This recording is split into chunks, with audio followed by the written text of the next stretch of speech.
Hello, everyone, and welcome back to RNG Network. This is a podcast where randomness is key and conversations typically follow suit because we can't keep track of our own brains. I am your host, Trailblazer.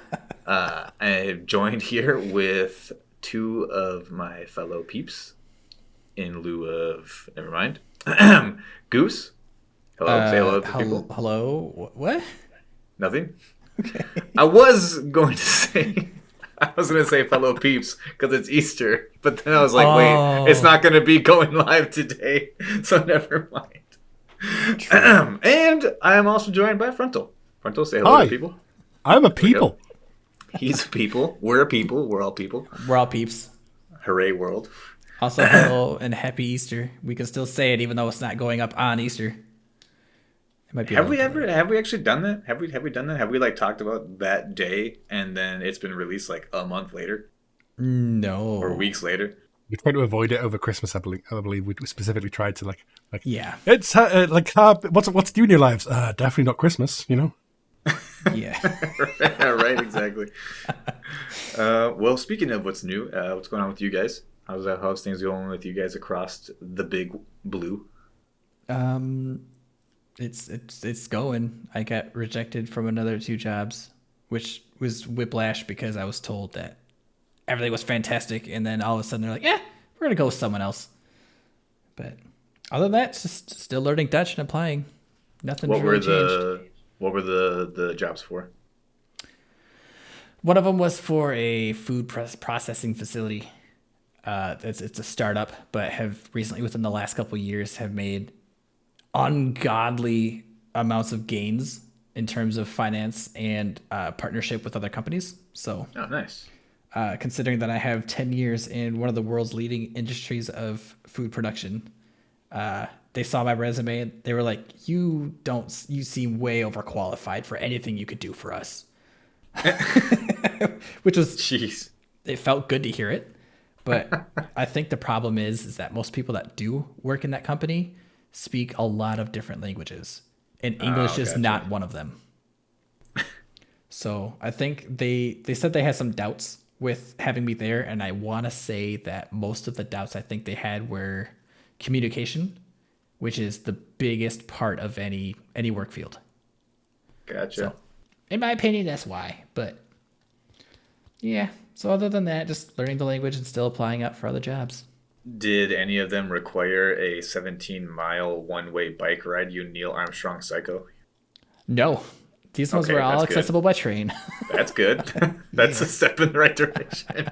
What about you, Frontal? How you feeling? Yeah, Frontal, how about you? I'm still down with the sickness, but Hell yeah. I've accepted one. I've accepted one new job offer, but I'm also waiting to hear back. I've got an interview in a couple of days for another one that is more promising, longer term. Wow. So we'll see how that goes first, and then go from there.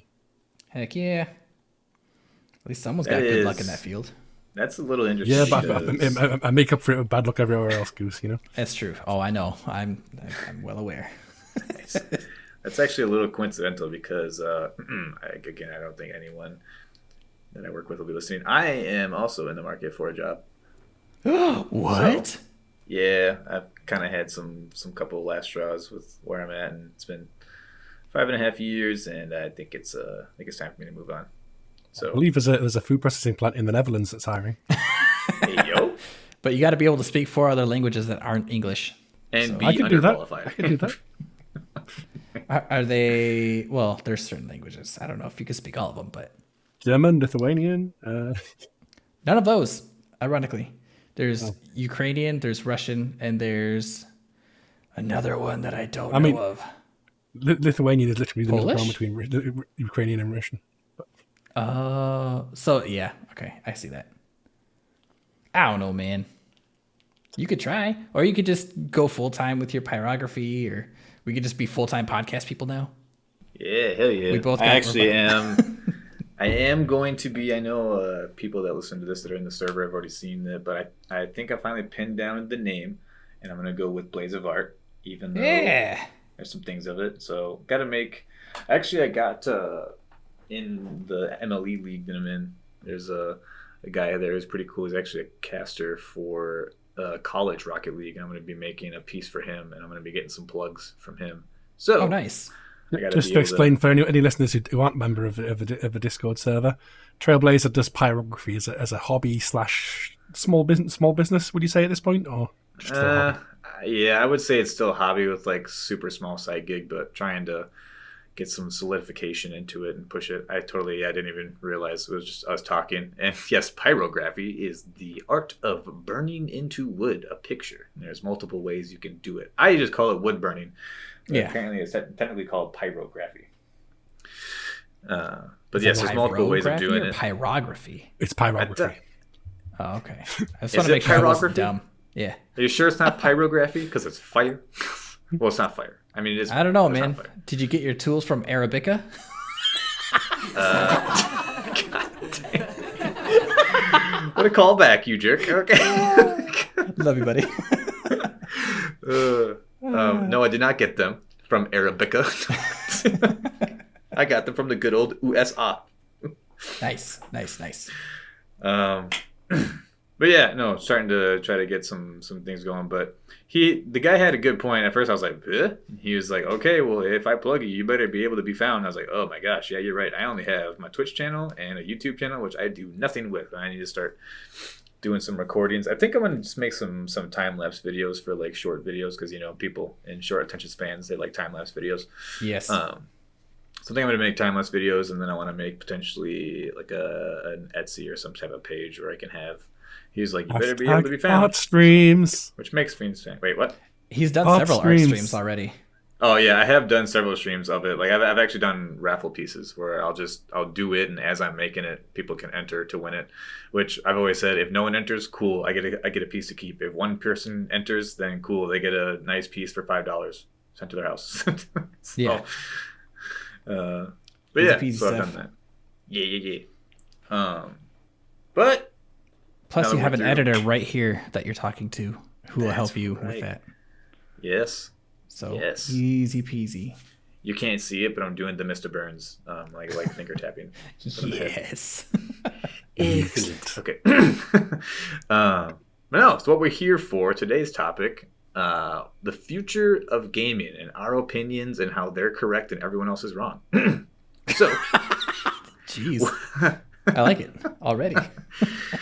So one portion is there's always the big overarching the console wars, or I guess I wouldn't call it console. What console would win? It's more of like which platform war and which one will ultimately win. And I don't think that one will ever quote unquote win.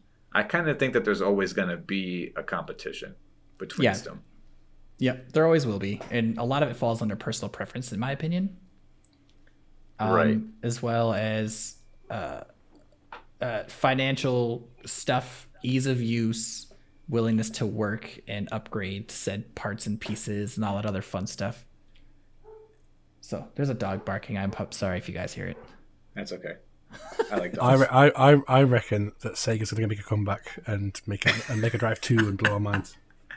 Atari's going to make a comeback. No. Just one block with one stick sticking out of it and take over the world. I was a Sega boy all the way through the console wars. I was a Sega boy. I played a lot of Sega when I was younger. The only potential, like quote unquote, close to winning that I think could possibly happen would be in like the distant future, and it's gonna be VR related. But it's going to be, and by distant, I mean like way off, like much better technology, much easier to access because of how much there is. Kind of like, have you guys seen the movie Ready Player One? No. Yeah. I've heard of it. I've never seen it. I've read the book. I've also read the book, which is better. Oh. But yeah. Well, the books are always better.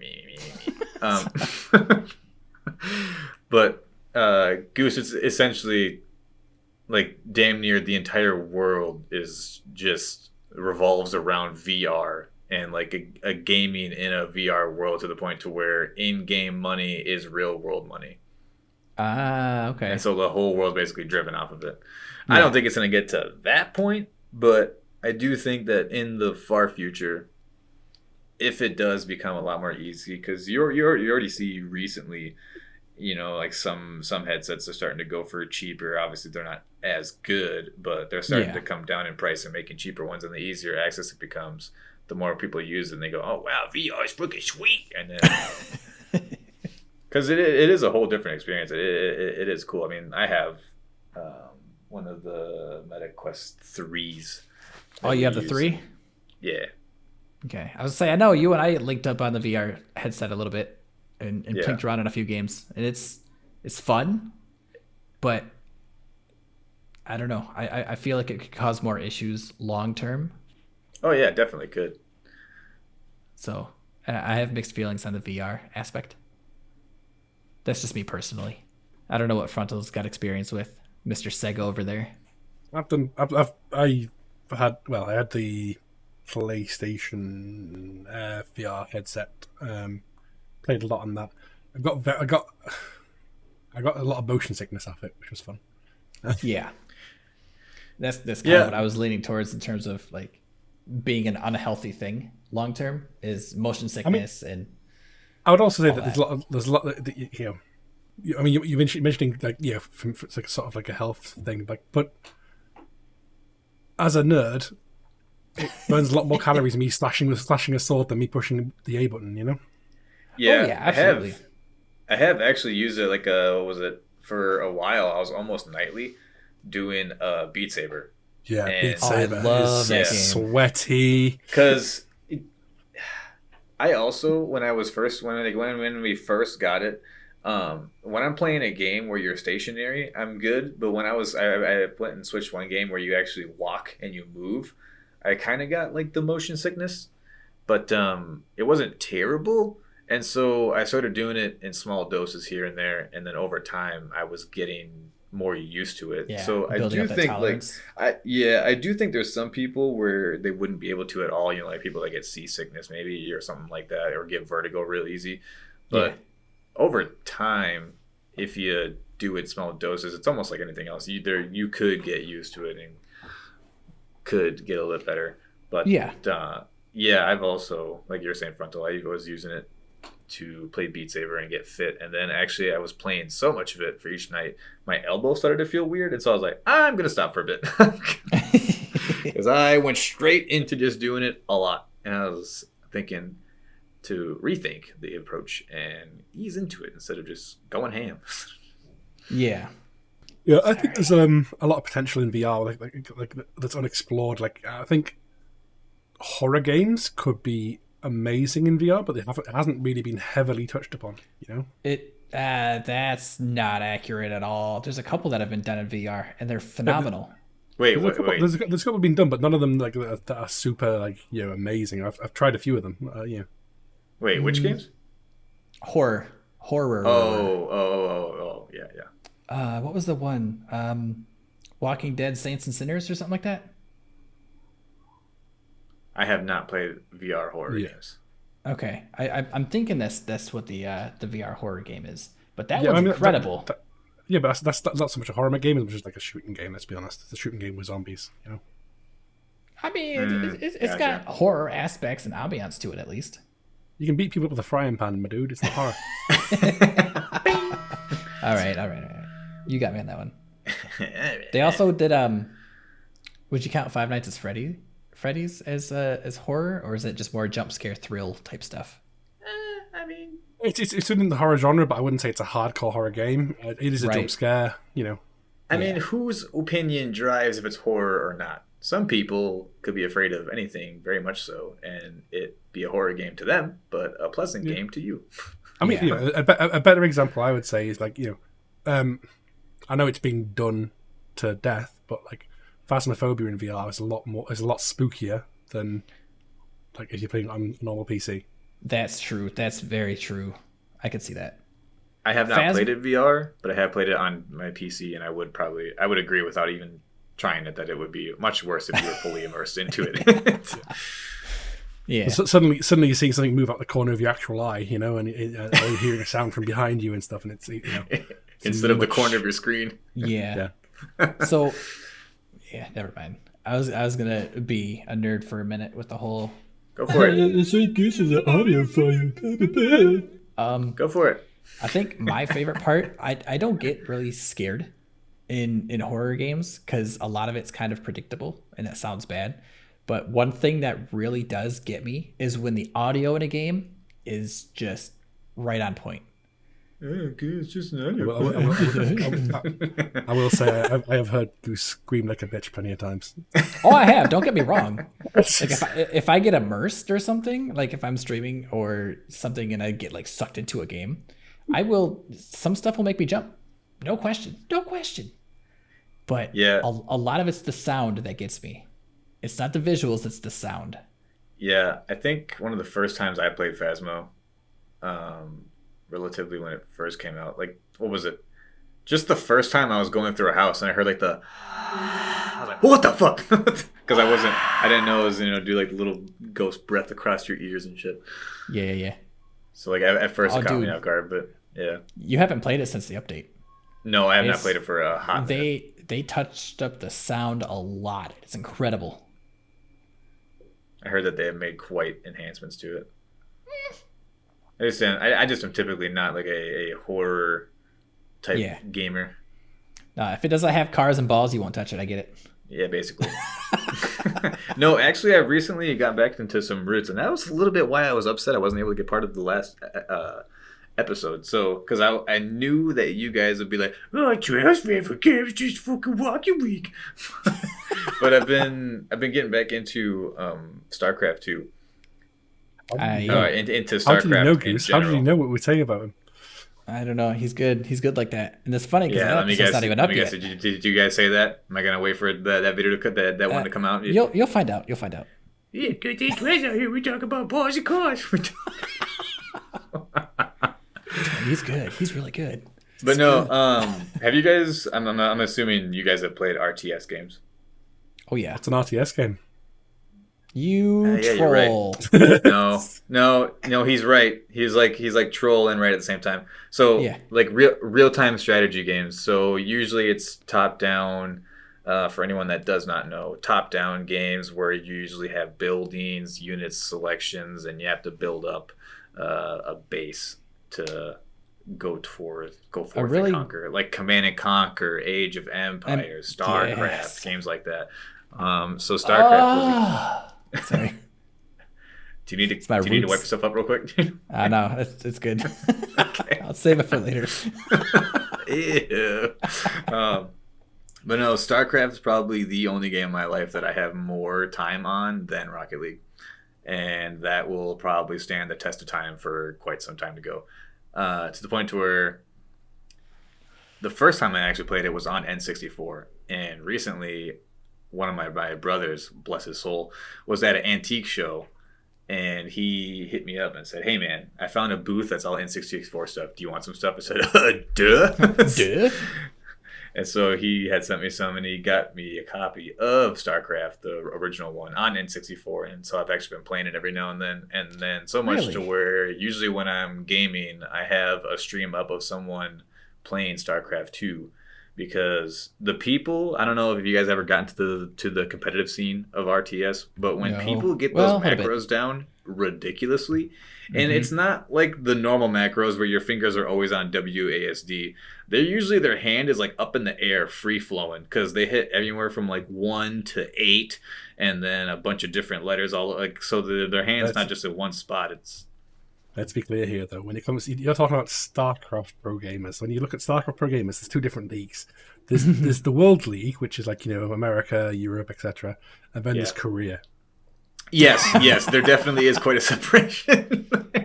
And Korea, you're talking gamers like I remember there was like a famous one that a few famous ones you used to watch, but like they used to be literally hitting about sort of 150 clicks per minute. Dude, On it's their mouse. crazy. And they're like microing like troops to do like to go in a circle around someone so they can't possibly hit them and things like that. It's ridiculous.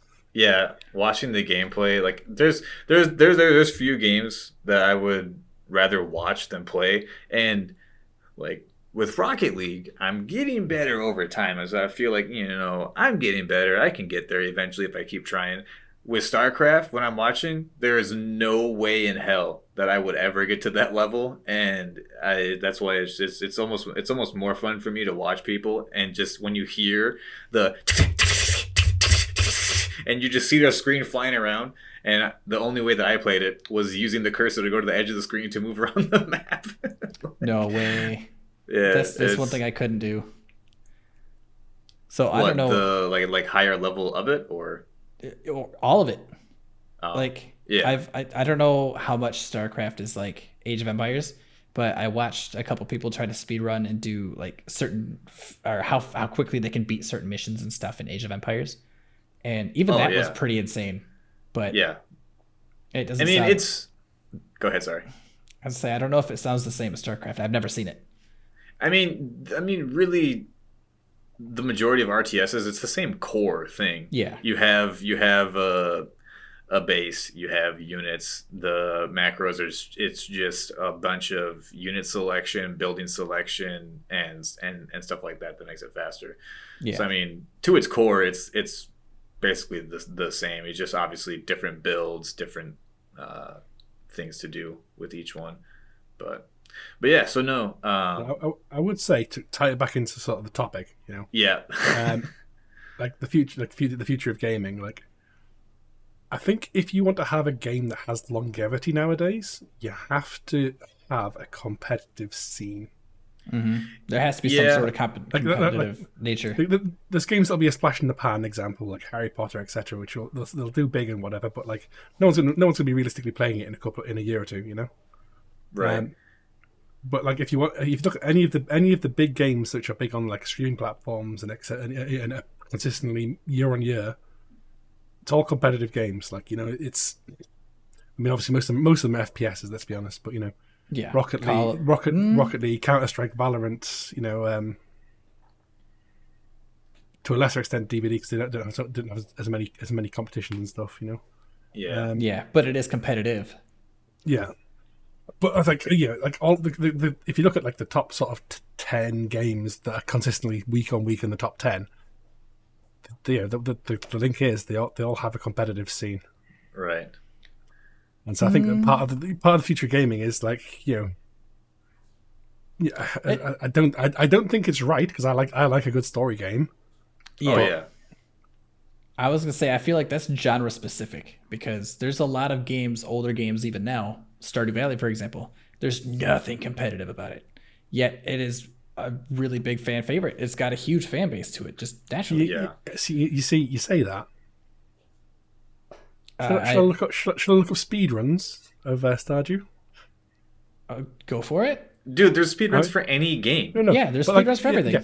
But any game, even if it's popular and non-competitive, people find a way to play it competitively. Right, they find a way to play it competitively, but there isn't like an actually set made competitive scene. Right. Like that's just people competing to do it faster, not entering the competitive realm of the game.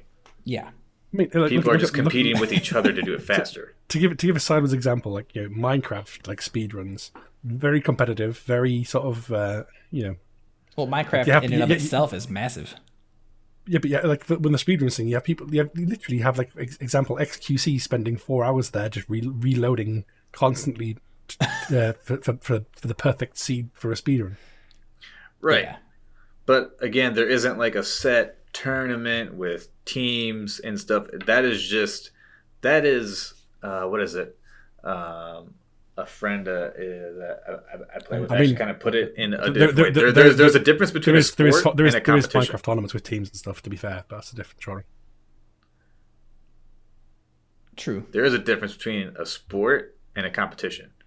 So a sport is usually like there is an offense and a defense, and there's a team against a team. Have we already had this conversation? No. We haven't? Why are you laughing? You laughing at me?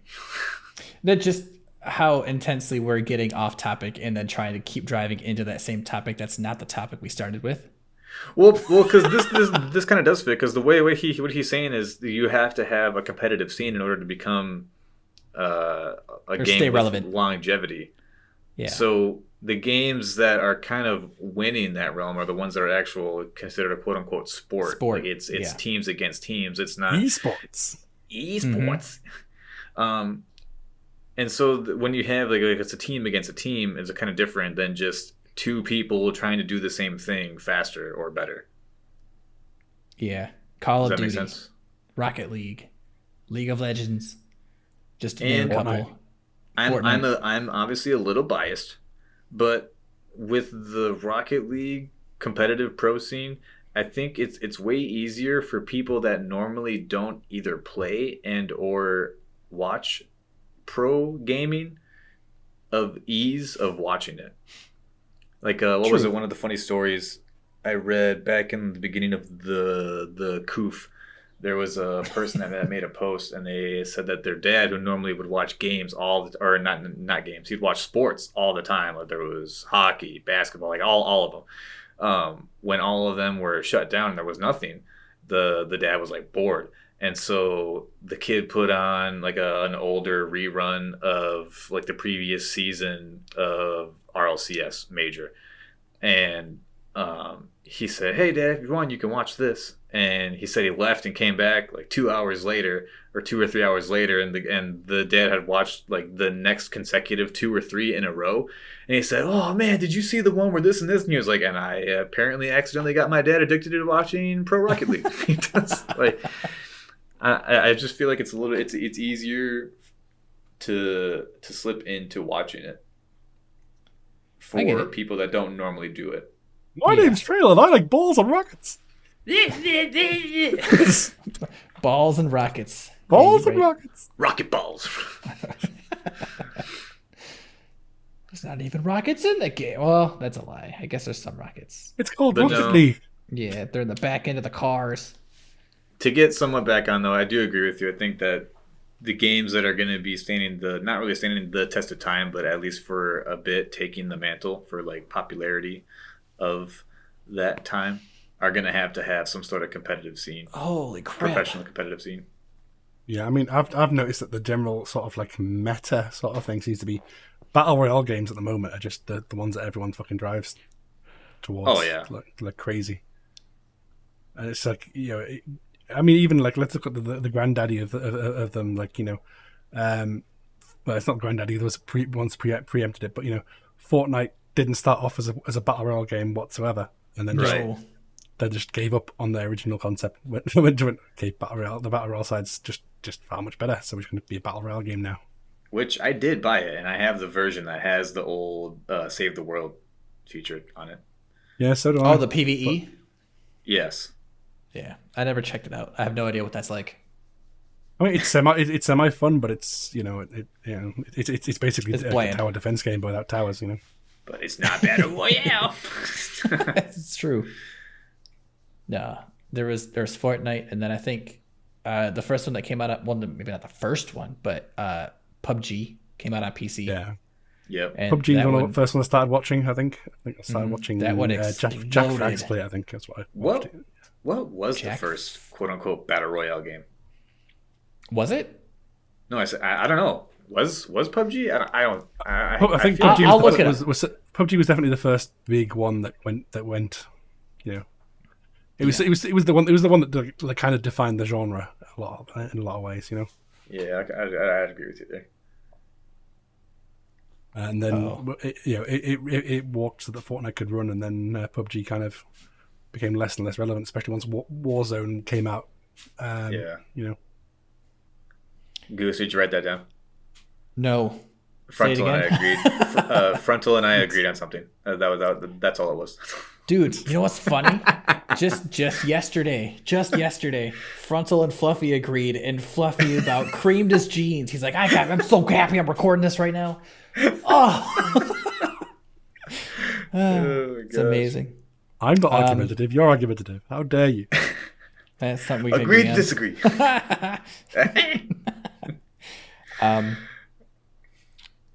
Apparently, there is one game that was before PUBG. I don't remember the time, but it was a game created by Daybreak called H1Z1, and it had a game mode technically called King of the Kill. It became a Z1 Battle Royale, which I believe was before PUBG, according to the internets. So Yeah, You don't have to quote me on that. I could be wrong. H1Z1 used to be huge. Used to be. Yeah, I heard of that game. I thought It's on Steam. It's still there. a buddy of mine. Oh yeah, a buddy of mine from work, the one that hyperfixates on hobbies. He's the one that he played it a lot and almost got me to play it, but then we switched to a different game. Sounds fake. Trail has a friend? No. Yeah, it's my left hand. Wow. Hi guys. But Anyway. Now I'm just picturing that episode of South Park with like the eyes and the lips drawn on the hands. Hi guys, I'm Trail Spirit. I am Jennifer Lopez. Jennifer Lopez. I got a question for both of you. What if there is one? Because right now, we're I guess we're kind of agreeing is the meta is Battle Royale games. What kind of game do you think would be able to compete with Battle Royale type games? And go. I have no idea, bro. Frontal? I mean, You're pitting genre against genre? I guess because would you consider Battle Royale a genre or just like a game mode? I mean, if genre. we're talking like its nearest competition, you're realistically talking either like Counter-Strike / Valorant or League of Legends. Team against team. If you're not doing massive groups, Yeah. then it's just you're gonna have team versus team. I don't really think you can have The only thing I can think of that would be similar to that, but also very different, is team versus team, which everything is. But there was a game mode in Battlefield, I think it was, called Warzone. And no, I'm not confusing it with Call of Duty Warzone. It might be Warzone. I don't remember. Either way. Yeah. It was, you had a team of 32 versus 32 people. People could come and go and bots would replace them, but you could have other people come in, and it was literally, you're just at war. You have one team coming in off the shore, and you have the other team holding a base, and they have to compete. One person just defends, the other person has to attack and take certain points, and it to keep progressing. But each team starts off with 100 tickets, which is basically 100 respawns. If you control more points, then you lose more tickets when you die, etc. Oh, is it like a smaller version or is it the same? Recently, I played a little bit of Hell Let Loose, and that is not like that. Pretty fun. No, not like that. Like smaller scale map. Oh, I see. Yeah. Oh, yeah. Hell Let Loose though is pretty good. Like that would be kind of an interesting. Like if there was maybe a fully competitive scene, like because when I was jumping in, it was just random people trying to play positions. But I'm assuming that there are servers out there where it's an entire 100 like a people squad versus that are squad. all actually like, I am the captain, and then like, oh, general, we need artillery, and like they're actually doing it how it should be instead of. I mean, like, the problem is though, you can't really have a competitive scene where like this is our esports team. This is our 40 members. You know. Yeah. It's like herding cats at that point, you know. Arma 3. Oh, they have that.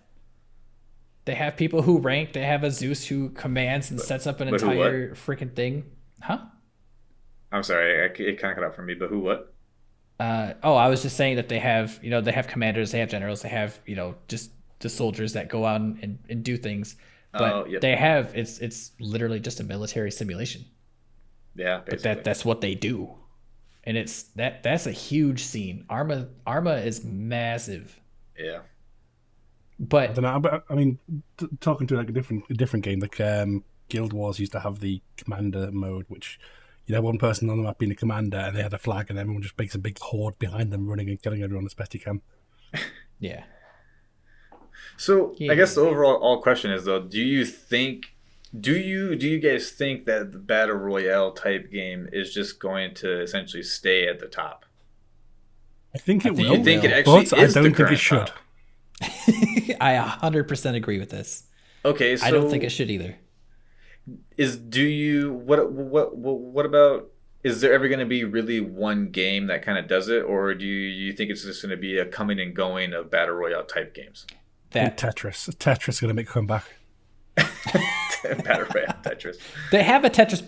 They have that exists. There is Tetris 99 on the Nintendo Switch. Yeah. They have 99 people connect, up to 99 people, and each one has their own Tetris board. You can select who you want to attack. So every time you fill a line in your board, it sends pieces to whoever you're attacking. Or you can. There's different methods to defend yourself and attack other people. Yeah, I'm in. It's fun, dude. It's addicting as shit. Let's Each game drop lasts everything maybe in. 5 to 6 minutes. They have the same thing with Mario. They have the same thing with Pac-Man. Let's all drop everything that we're doing with our lives and do nothing but focus on becoming Tetris pros. Dude, that's... If you want to get into some like OG competitive stuff, look up how people do Tetris competitively. Oh, it is nuts. Yeah, I've seen some videos. I mean, Pac-Man's worse. Like, the original Pac-Man competition scene was continue on until the arcade machine broke. That was pretty much the original Pac-Man. Because at a certain point, the numbers can't process the next level, and the game crashes, and that was considered the game end. It's insanity. Insanity. But yeah, so I have a feeling the Battle Royale will continue to be a thing from this point forward. If anything, it's probably going to develop somehow. I mean, I will say, the big development recently has been Fortnite has incorporated the Unreal Engine, and some of the like creative mode maps and stuff. Like you can make it like a proper looking game now in it, realistically. Oh yeah, you can make it an entire not Fortnite game in Fortnite. Well, it's been out for a while, but now with the Unreal Engine being incorporated now, like you can make it look good. Yep. You know? Yeah. So far, basically, we've gone over platforms. I still think PC Master Race. I hate to agree with it, but I think in terms of quality and ease of playing and swapping games and stuff, PC is just going to be the master race for all of it. I think it'll be whoever makes the big jump. That example, like DVD players, they had a big competition in the DVD player arena until I think it was Sony basically just sold the rights to all of the TV companies to fully incorporate them into the TVs, and then separate DVD players ceased to become a thing. I reckon it'll be the same with consoles, in that eventually someone will sell the rights to have like, basically an Xbox Lite installed into every TV set. At which point they'll effectively win the war by just being prevalent everywhere. It's not going to be as functional though. It won't be, but it's convenient. He's talking about just like the masses and the amount of people that have right. it. So you're talking quality. Yes. And Fronto's more talking about which ones use the most, which I guess ease of access. Ease of access would kind of be quote unquote like winning the war because more people have your product over the other one. I mean, I had the original Steam Deck, and that was just a pain in the arse to use because it's like it used to just stream basically from your PC. So you have to have your PC on playing the game while you're downstairs basically communicating with your PC and having it broadcast to your TV. At that point, I might as well just play on my PC, you know? Right. That reminds me, somebody posted a meme somewhere in my server about what's his name? The dude that created the Steam Deck and Valve and Steam and all that. I can't believe I'm forgetting his name. That's embarrassing. I get so much shit for that. No, it's not Nigel. What? Jeff. No, it's anyway. It was a funny meme video. The dude that created it. I can't believe I'm forgetting, but he was talking crap about the Steam Deck and how everyone just absolutely loved it, but like the dude who's using it or created it is just talking so much shit about it. He's like, yeah, I'm so glad everyone loves this crap. I'm literally pirating everything Nintendo Switch on it. It's funny. But yeah, I wish I could credit it. Gabe. Good old Gabe. There you go. Counter-Strike 2. Credit given where credit due. Yeah. You know what? I might have all my information mixed up. Just ignore everything I said in the last minute and a half. But yeah, like I said, I think consoles will always be a thing because people want to just sit in this one room and come home from your average person. Like we're different. We're fairly dedicated gamers. We all have like streaming. We're all streamers, etc. You know, I think when you're streaming, Yeah. you kind of always end up reverting to PC eventually. Right. But I think your average person wants to come home from work, just turn on, sit on the couch, legs up, turn on the Play a TV, game for turn a on little the bit. console, play a Yeah. game for half an hour. Go brain Some dead, people go to even- sleep. Sorry. I was done. Oh, I mean, some people. I mean, there was I forgot what TV service you could use it with. You can pass through. You can essentially use your Xbox as also your TV pass through. So you can use it to watch your TV, Yes. and so that's kind of the things like what Frontal is saying. It's going to be whoever adds those things that make it more, make it win the numbers game over the quality Yeah. game. Which I mean, obviously they're making it better as they go still, but Yeah. whichever one becomes more commonly household items. I mean, Is look at phones. Like the iPhone is arguably the technology is behind every other phone, but because they package it well and everyone buys it, it's considered to be higher Right. value. You know, Yeah, but the actual tech behind it is normally a year or two behind its competitors, but people still buy into it because they're popular and they look cool. right. Speaking of phones, one thing Wait, that I pho- really I would say phone gaming is a growing genre as well. To be fair, Yeah, that's what I was just gonna say, and I'm kind of embarrassed to say it, but I've Trail. Was it you or was it Silent? One of you guys got me into I some was the one that stupid brought phone Hunt game. Royale into both your guys' lives. Yes, and that was one thing that I keep going back to only on weekends because of stupid events. But anyway, one thing that I do like about phone gaming, and as stupid as it might be to hear, is everything is kind of saved to like a digital cloud. That I think Game Store or Game whatever it's called on Android. So I've yep. been through 2 different phones, and I still have everything on every game I've played, and the data is automatically saved. So it's really cool because you could just pull information to a new phone, and bam, you're right back to where you were. So it's not I just don't know that, if you man. did that on I have purpose. I have like Hearthstone on my phone on my phone, and I can play Hearthstone on my account that I have on my PC. Still Yeah. be playing the same game, earning points and stuff towards my progression that I have on PC as Yes. well from that. Oh, nice. Don't Yeah, worry, actually, Trail, that- what was it? You can even bridge other games. Like even in Rocket League, they had that sideswipe game. Yep, I was just And gonna mention I that. played that and connected it, and then just because I had that, and I connected to my Epic account. Every now and then, just for having a sideswipe account, it'll give you like an extra 4,000 experience at the end of a match, and it'll just say sideswipe bonus. And you're like, oh hell yeah! Yeah. But Or I the don't goal know if you- explosions that pop up, you're like, nice shot. Thanks, game.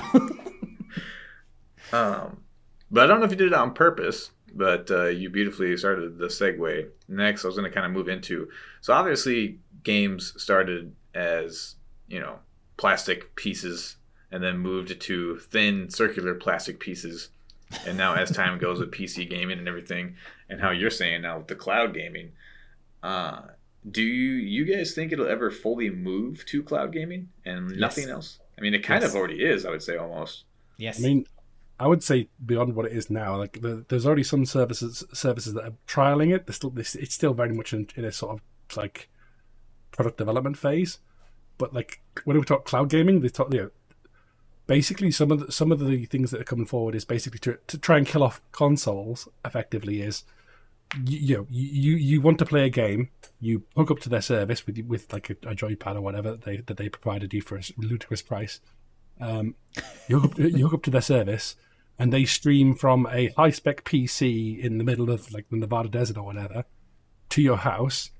Right. So there is no console, there is no PC, but you basically get PC gaming without having to have a PC or a gaming spec PC, and it streams straight to your computer. Right. And then obviously you're streaming your controls back to it. The issue they're having at the moment still is not everyone has like the best internet. Right. Yeah. So And it's only that's- really feasible in areas that have like ridiculously low pings. Right. And that's where I kind of think there's never going to be a complete eradication of local stored and consoles. Although I will say that I got hit with the "you're getting old" stick a few years back. I don't know if I might have told Goose's story once, and actually it's kind of funny. It kind of full circle it has to deal with StarCraft, but a year, I think it was a year or two after we moved here to Michigan, I busted out my laptop and we were not doing much. And I was like, you know what? I'm going to pull out StarCraft 2. And I had the CD. I put the CD in my laptop. It had to do like an update and whatnot. It did it, went through, and for some reason the game wouldn't work. And I was like, I have the CD. Everything's installed. Like, why is it not playing? And I go through everything, and I'm like, you know what? I have an account. I'm going to get this back. I got real stubborn. And so I ended up actually calling, I think it was Blizzard customer service.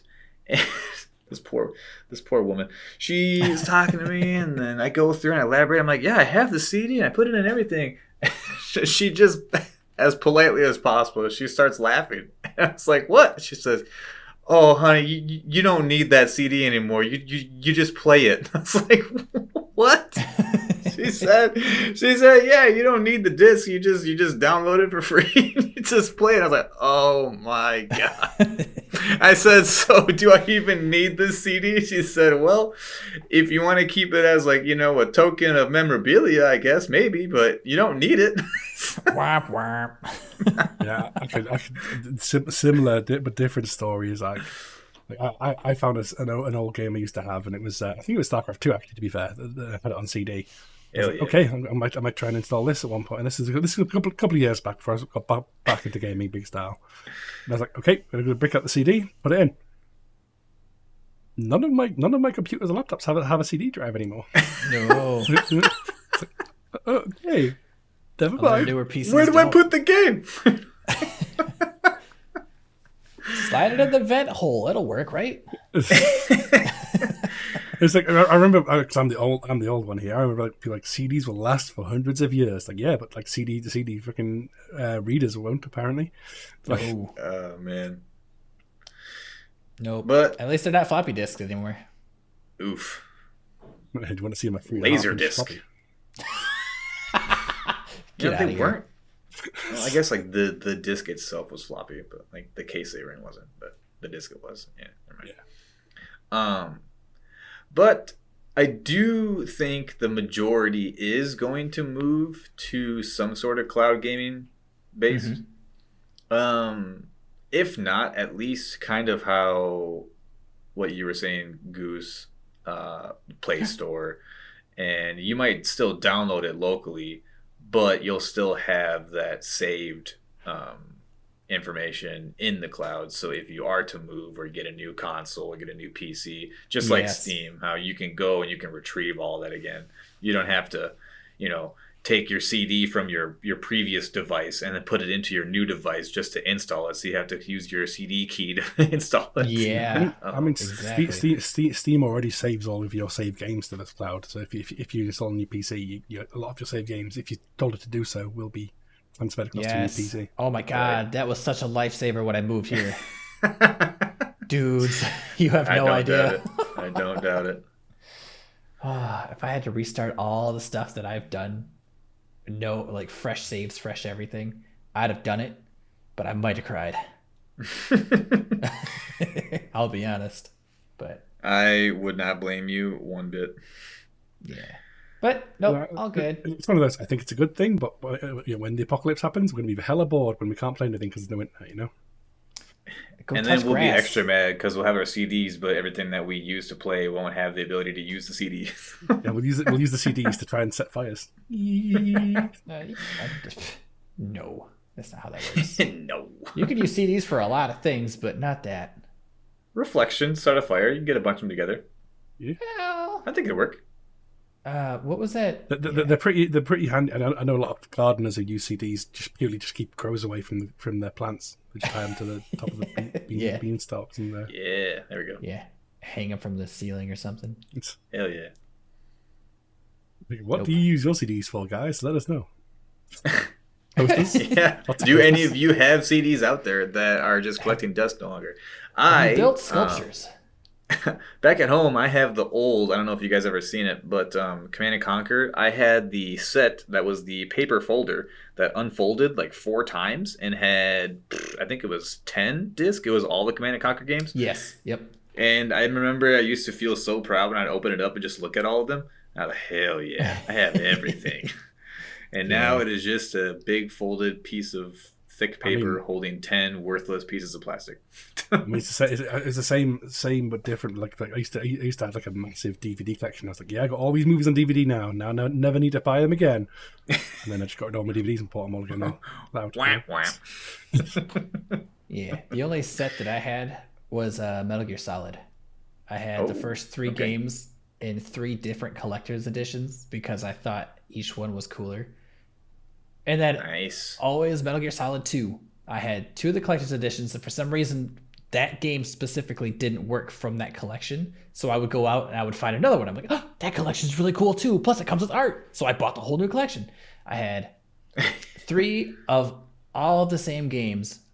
The first, second, and third. I had 3 copies of each, all from different collector's editions. And now I don't have any of them here anymore because I don't have a console. That's one thing I miss from like back in the day. Like going back in the day, like you could get limited edition launch day stuff, and you go to the shop and pick it up and stuff. And like I had like the Halo 2 like ammo crate with like the massive figurine and all that sort of stuff in it.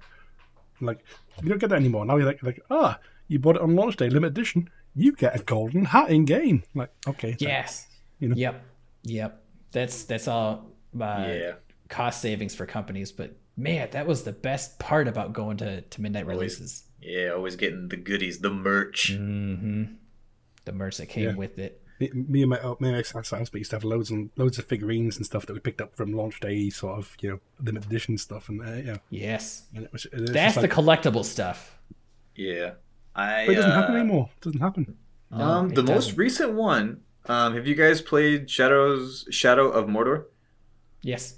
So I actually pre-ordered that one because I wanted to play it so bad, and it came with a little actual metal replica of wow, I am gonna catch so much flack. The hammer used to make the rings. Holy crap! Someone's gonna murder me. I'll send a picture though. But yeah, that's the last time, and I didn't know it was gonna come with that. And I had like a slight moment of reliving that younger joy of opening the game and it coming with something that was just technically useless, but still cool, just because it was cool and you got it with the game. Yes. I will say that Trail's saying that this is the most recent thing. That was in 2014, which is nearly 10 years ago. Stop. Stop. Stop it. Stop. When was the last time that you guys got something with your pre-made game? Halo Reach. I think Halo Reach was the last one I had. Which let's see when Halo Reach came out. That was the last big one I remember buying. When's the last pre-order? 2010. Ooh. Pre-order game? Yes. When's the last time you got some type of merch or some type of collectible with the game? Oh, I've never been able to afford collectible stuff. I've only ever just got base game. The last midnight release I went to was after work, and I was with my dad at the time, and it was for Black Ops, Call of Duty Black Ops, the very first Black Ops. Nice. And he got into that game because of me. I don't remember when that game came out. 2010, 2011? A long time ago, buddy. It was a long time ago. But yeah, it was around that time, and me and my dad had bonded over that game a lot because I was just out of high school, and just out of high school. So I had got my own apartment, and I was dropping him off at work, and we would go and hang out. I'd update his PS3, and we would sit there and play until 3:00 in the morning, and then I'd drive home to my apartment, come back in the morning, pick him up. I'd come back early just to hang out and play games with him again. It was a thing him and I did for a long time, and even to this day, like the weekends would hit, and when I was back at home, we'd hang out. He's like, "Hey, you want to go, shoot some robots, have a couple beers?" Yeah, it's been a couple months. Let's do it.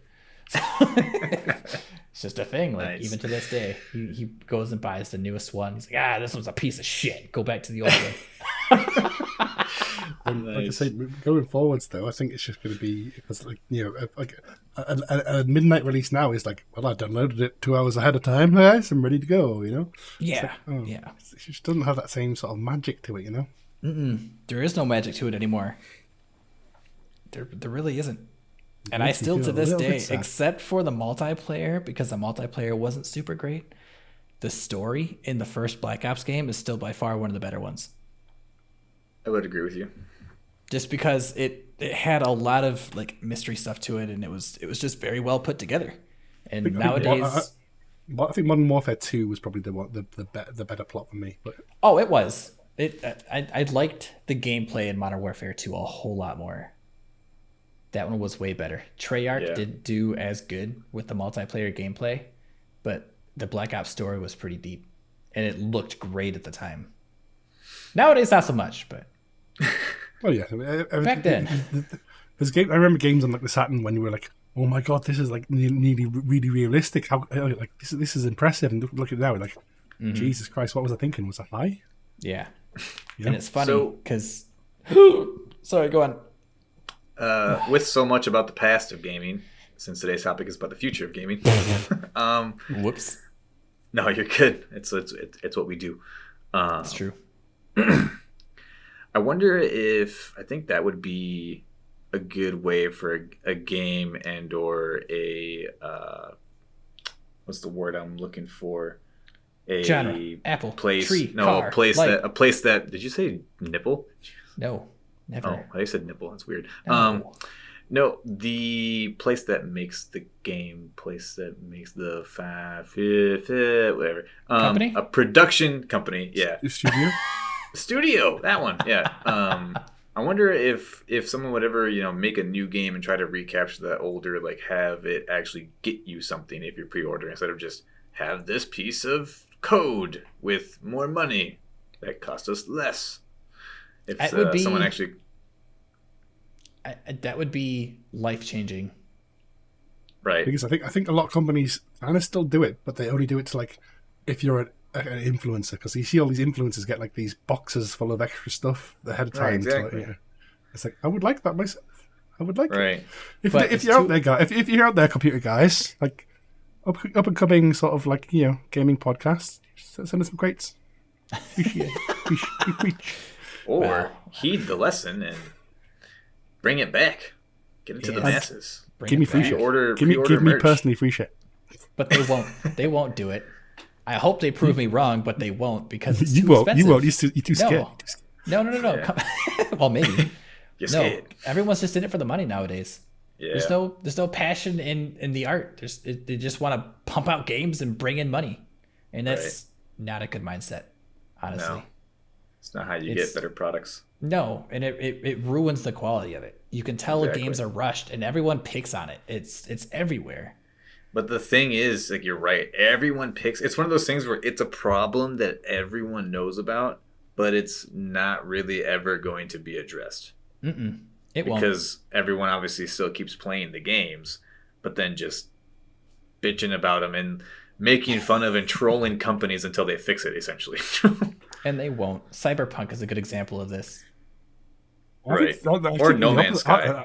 I would say the opposite. Cyberpunk has spent a lot of time getting it right afterwards. Yeah, right. Don't get me wrong. That's the thing. Go ahead. I was going to say, you're right. They did fix it. Don't get me wrong. But it was extremely hyped. It was way overhyped. And when it came out, it had the biggest drop of fans and followers in record time until they started fixing it. Right, and that's what I'm saying. Like, everyone is accepting that they're going to put out shitty products, but then they accept that they just get absolutely trolled. Yeah. And then make it better. Yep. And I feel bad for the company. Like, don't get me wrong, their game is good for what it is. I've never played it, so I can't comment a whole lot on it, but from what I have seen, it's great. It looks cool.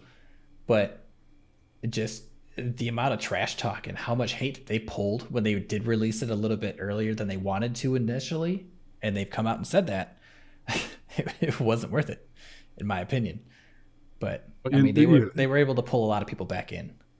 to give a more apt sort of comparison, I think Battlefield games. I mentioned them earlier. Like the new Battlefield game got released, and it was buggy as hell, and like sometimes for some people barely playable. And everyone said, "Well, yeah, it's a Battlefield game. They always are at launch." That's true. And it's like, should that be the status quo? You're like, well, yeah, it's buggy. It's a Battlefield game, Which, in and of itself, isn't great either. But Right. but then people are still buying it and saying that, yeah, they're shit. But like, what are you going to do about it? Might as well just buy it, Right. That's why a lot of indie companies go through like excessive alpha testing and all that other fun stuff before the game's actually officially released to the public. Right. But wait, you mean you actually tested your product before you sold it to the masses? How insane! It must be bad. Let's talk about another like slightly on topic but slightly different. Pre-release purchase of games, which is the you know what I mean, on Steam. You pay 15 quid for a game that's quote unquote in beta or like, it hasn't been fully released yet. And then some of them, at some point, they stop developing and just say, yeah, it's a finished game. Okay. Yeah, that's happened a few times. I can't think of any examples though. There were some big prominent ones where some studios were just like, well, we're not making any money out of it now, so that's the finished game. Boom. Yeah. And then you have other games that seem to never come out of it. Like 7 Days to Die is still technically in pre-release. Yeah, but they're actually actively fixing it though. Yeah, but it's on its 19th version of pre-release. That's true. It's crazy. Yeah, that's true. And it's been what 9-10 years plus. Maybe that's the new like secret meta. It's like unspoken. Like you're always in pre-release, so everyone's like, yeah, it's not even a full game yet. It keeps them out of that shame zone. Yeah, it keeps them out of the shame zone. Yeah, exactly. But yeah, it's like a lot of games just like come out in pre-release with like barely finished, and they're like, yeah, well, it's pre-release. What do you expect? It's like, yeah, and then that's never true. And it's like it seems to be like even bigger studios. Like example, like Sons of the Forest is a pre-release game. Right. Mm-hmm. And effectively, they're using us as testers for all the new content, and then they go, "Okay, that's broken, so let's fix it." And so you're basically paying to be a beta tester. Yeah, which seems kind of silly.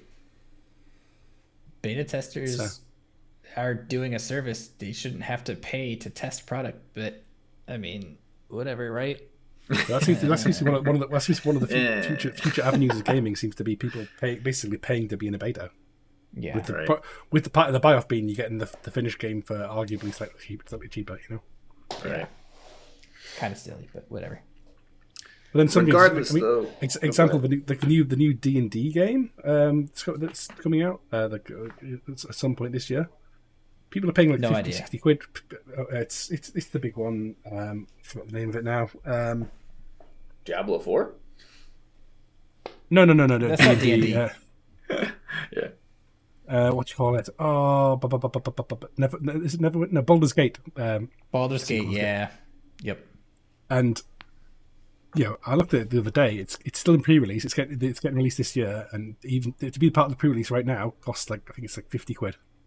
Jesus. But you get the game when it's finished. Yeah, but like I'm paying 50 quid to get access to basically the first part of the game. Yeah. That's true. It's like, good point. At this point, I might as well wait for the finished release and then just get the full game. Yas Queen. Right. Yas Queen. But it's just like the whole like pre-release thing. Like companies are making big money off basically paying people, like people paying to be beta testers, which I think is crazy. Mm-hmm. Man, what do you know about paying for services that never get finished? That's a stab at GTA, and he knows what I'm talking about. Well, regardless of the future of gaming, I am still going to obviously always be partaking in the gaming life until I die. I will be a gaming gramps. You a lifelong gamer? We're gonna have to switch from being Du Bois to De Gramps. I'm down for that, actually. I'll be around for that. Frontal's already there. Yes. But no, I think the future of gaming is basically we're going to take off and become the A+ gaming team across the globe. No. Heck no, yeah. no. If not, the RNG A+ for life, crappy baby. opinions. One of us will hit it big, and then I will ride their coattails. That's my plan. I got you, fam. That's Just kidding. I'm still waiting for that. No, like I said, I think at the end of the day, I think I mean, I know it sounds like our own arse and stuff, but like streamers are kind of leading the way in what's popular nowadays. A big streamer getting on board with the game can make or break it. Yeah. Yeah. Sometimes. With you there on that one. I think we have kind of naturally progressed to the portion where we try to figure out what the heck we're going to call this episode. The future of gaming. I might just call it, what's the topic again? Because of how many times we deviated back to old games. Wouldn't every episode be called that? Yeah, a little bit. Yeah. Too easy. Spice it up a little bit. The future is now, old man. Future Perfect. Isn't that the name of the game or something? Future Perfect. Never ending gaming. Actually, I've got it.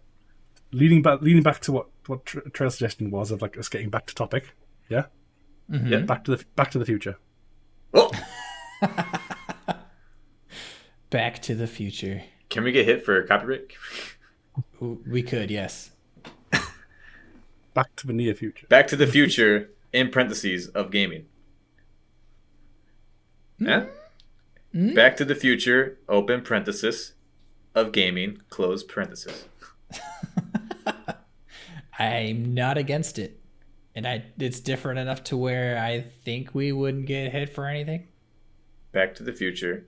Or not in parentheses, but just Back to the Future, comma, of gaming. I mean, I think you're allowed it as a title because like there's full on like YouTube videos of Back to the Future called Back to the Future, plot holes, Back to the Future, blah blah blah. I think So I think if we add the comma or the parentheses of gaming. Yeah. Yeah. If at the start we had the theme tune from Back to the Future, then probably that would be more pushing it. Yeah. Or if the whole video was just actually a recording of Back to the Future. Or if I very accurately went ba ba ba ba ba ba ba ba ba. Yeah, I kind of like Back to the Future of gaming, whether it's either a comma of gaming or in parentheses of gaming. Okay. I'm down for that. Okay.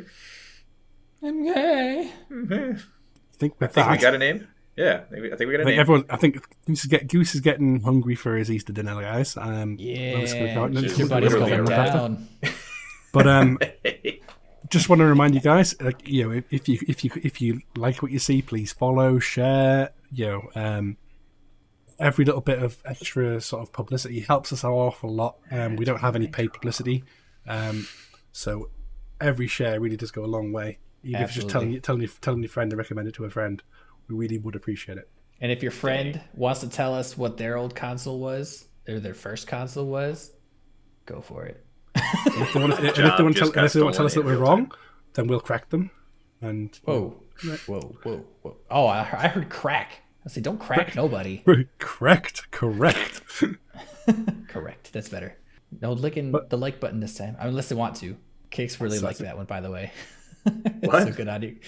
There was one of the older episodes. Somebody had commented, lick the like button. That's amazing. Yeah. Give it a good lick. Lick it, lock it down, put it away wet. On that note, guys, thank you very much. Appreciate you all. From me, thank you and good night. And from me and Fluffy, because he's not here, we love you and thank you. And from me and that one quiet guy, we thank you.